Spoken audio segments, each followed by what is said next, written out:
నేను మహిళల పట్ల గౌరవంగా ఉండేవాడిని, అక్కల్ని గౌరవించేవాడిని. మంత్రివర్గ సమావేశంలో కుర్చీ లేకపోతే కొండా సురేఖక్కనో సీతక్కనో వస్తే నేను లేచి కూర్చి ఇచ్చిన ఎన్నోసార్లు. ఈ అక్కలు ఉండ్రు, ఈ తమ్ముని నమ్ముకున్న అక్కలు మంత్రులై ముందు వరుసలు ఉండరా అధ్యక్ష? ఈ తమ్ముని నమ్ముకున్న అక్కలు మంత్రులై ఇక్కడ ఉన్నారు. ఆ దిక్కుమాల తమ్ముని నమ్ముకున్న అక్కల పరిస్థితి ఏముందో మీకు తెలుసు కదా అధ్యక్ష? సొంత చెల్లెలు జైల్లో ఉంది అధ్యక్ష. ఆ చెల్లె గురించి మాట్లాడారు.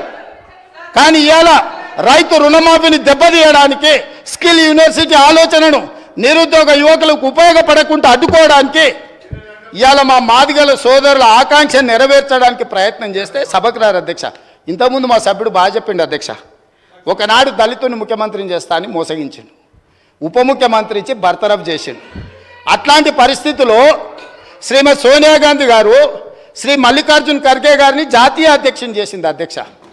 శ్రీమతి సోనియా గాంధీ రాహుల్ గాంధీ గారు తమర్ని స్పీకర్గా చేసి ఆ కుర్చీలో కూర్చోబెట్టారు అధ్యక్ష.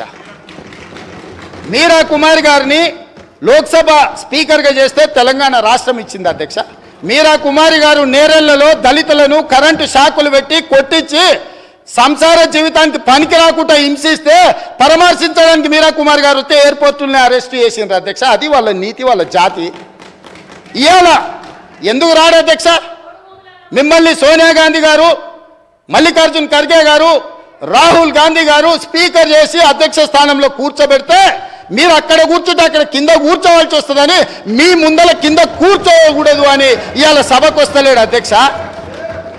ఏ దళితునైతే ముఖ్యమంత్రిని చేస్తాను దళితులను మోసగించిండో, ఏ దళితుని ఉప ముఖ్యమంత్రిగా చేసి అకారణంగా బర్తరఫ్ చేసిండో, ఇవాళ వాళ్ళను అవమానించిన చంద్రశేఖరరావు మైకులో మాట్లాడాలంటే ఒక దళిత బిడ్డను లేచి అధ్యక్ష నాకు మైక్ ఇవ్వు అని అడుక్కునే పరిస్థితి కాంగ్రెస్ తీసుకొచ్చింది అధ్యక్ష. అది కాంగ్రెస్ గురించి మాట్లాడే అర్హత మీకెక్కడుందని నేను అడుగుతున్నా. కాంగ్రెస్ గురించి మాట్లాడే నీతి, జాతి, సింగిల్ విండో డైరెక్టర్ పోస్టు చంద్రశేఖరరావుకి ఎవరిచ్చారు అధ్యక్ష? కాంగ్రెస్ పార్టీ ఇచ్చింది. కాంగ్రెస్ సింగిల్ విండో డైరెక్టర్ ఇస్తే ఓడిపోయింది అధ్యక్ష. ఓడిపోయినా కూడా సింగిల్ విండో చైర్మన్ చేసిన మదన్ మోహన్ గారు. కాంగ్రెస్ రాజకీయ జీవితం పెట్టిందే వాళ్ళ కాంగ్రెస్. హరీష్ రావు గారు ఏముండే అధ్యక్ష? వార్డు మెంబర్ ఉండేనా? మీరున్నారు కదా ఆ రోజు ఎమ్మెల్యేగా. ఎమ్మెల్యే వార్డు మెంబర్ లేని హరీష్ రావును రాష్ట్ర మంత్రిగా చేసింది రాజశేఖర రెడ్డి కాంగ్రెస్ పార్టీ కాదా అధ్యక్ష? ఇంతకంటే హీనమైన చరిత్ర ఎవరికన్నా ఉంటుందా అధ్యక్ష? ఇన్ని విషయాలు ఉన్నా మేము ఇక్కడ ప్రస్తావించదలుచుకోలేదు అధ్యక్ష. అవన్నీ ఎందుకనంటే గొప్ప లక్ష్యంతో స్కిల్ యూనివర్సిటీ తీసుకొచ్చినాం, గొప్ప లక్ష్యంతో మాదిగ ఉపకళాల వర్గీకరణ కోసం మేము ముందుకు వచ్చినాం. గొప్ప లక్ష్యంతో రైతు రుణమాఫీ చేసి రైతులను ఆదుకొని రుణ విముక్తులను చేసి తలెత్తుకొని ఆత్మగౌరవంతో రైతులు తిరిగే విధంగా